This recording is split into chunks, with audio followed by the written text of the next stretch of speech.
Isang bagong pasyalan ang patok na patok ngayon dito sa General Santos City. Hindi lang sa ito'y malapit sa amin, kundi sa napaka-presko at napakaganda nitong tanawin, lalo na kung gabi kung saan kitang-kita ang buong syudad ng General Santos. Hello mga ka-Fit and Wheels! Another day, another vlog. Tara! Samahan niyo kaming mag-relax dito sa Campo 5 sa Layson Park, Purok Guadalupe, Buhawe, Barangay Conel ng Gensan. Ang haba ng address sa Campo 5, may 360-degree view ka dito.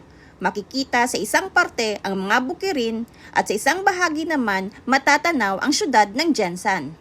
Patok din ang lugar sa mga bikers dahil sa napaka-challenging nito na ruta. Paano ba makakapunta dito? Mga 14 kilometers lang ang layo nito kung galing ka sa SM Mall ng Gensan. Accessible po ang lugar sa mga motor at mga sasakyan. Siguraduhin lang po na ito'y in good condition, lalo na ang brake dahil may parte na hindi simentado at medyo rough. Paakyat din ang papunta sa Campo 5.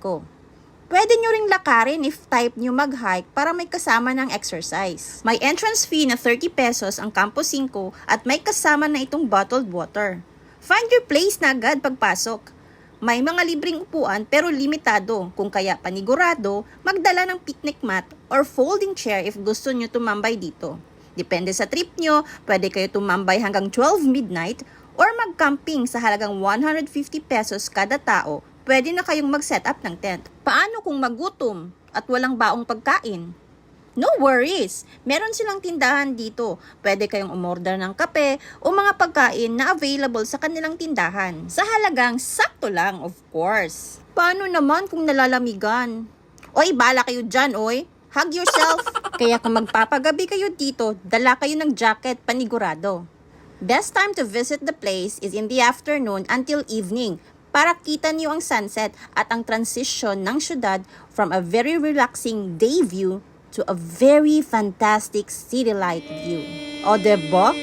Fantastic indeed. What if we rewrite the stars? Say you were made to be mine. Nothing could keep us apart.